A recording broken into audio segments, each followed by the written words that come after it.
Sir, ಈಗ JDS BJP ಮೈತ್ರಿ ಸೂತ್ರದಡಿ ನಿಮ್ಮ ತುಮಕೂರನ್ನು ಕೂಡ JDSಗೆ ಬಿಟ್ಟುಕೊಡ್ತಾರಂತೆ. ಯಾವ ಕಾಂಗ್ರೆಸ್ಸಲ್ಲಿ ಯಾವ ರೀತಿ ಸಿದ್ಧತೆ ಮಾಡ್ಕೊಂಡಿದ್ದೀವಿ ಸರ್? ಇಲ್ಲ, ಅವರ ಪಕ್ಷದ ವಿಚಾರ ನಾನು ಮಾತಾಡೋಕ್ಕೆ ಹೋಗೋದಿಲ್ಲ. ನಮ್ಮ ಪಕ್ಷದಲ್ಲಿ ನಾವು ತಯಾರಿ ಮಾಡ್ಕೊಂಡಿದ್ದೇವೆ. ನಮ್ಮಲ್ಲಿ ಅಭ್ಯರ್ಥಿಯನ್ನು ಇನ್ನೂ ಕೂಡ ತೀರ್ಮಾನ ಮಾಡಿದ ಮೇಲೆ ನಾವು ಪಕ್ಷ ಕೆಲಸ ಮಾಡುತ್ತೆ. ಎಲ್ಲ ಕಾರ್ಯಕರ್ತರು ಮುಖಂಡರುಗಳು ನಾವು ತುಮಕೂರಿನಲ್ಲಿ ಲೋಕಸಭಾ ಸೀಟನ್ನು ಈ ಬಾರಿ ಗೆದ್ದಿತಕ್ಕಂಥ ವಿಶ್ವಾಸ ನಮಗಿದೆ.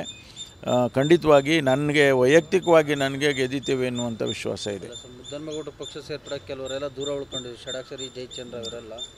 ಸೊ ಹೀಗಾಗಿ ಅವರವರು ಭಿನ್ನಮತ ಏನಿಲ್ಲ, ಅವ್ರ ಕೆಲಸ ಇತ್ತು, ಬೇರೆ ಕೆಲಸಗಳಿತ್ತು, ಅವತ್ತು ಬರೋಕ್ಕಾಗಲಿಲ್ಲ ಅಂತ ಬಂದಿಲ್ಲ ಅಷ್ಟೇ. ಬಿಟ್ಟರೆ ಅವರೇನು ಮುದ್ದನ್ಮೇಗೌಡರು ವಿರುದ್ಧವಾಗಿ ಏನು ಇಲ್ಲ. ಪಕ್ಷ ತೀರ್ಮಾನ ಮಾಡಿದ ಮೇಲೆ ನಾವೆಲ್ಲ ಕೆಲಸ ಮಾಡ್ತೀವಿ.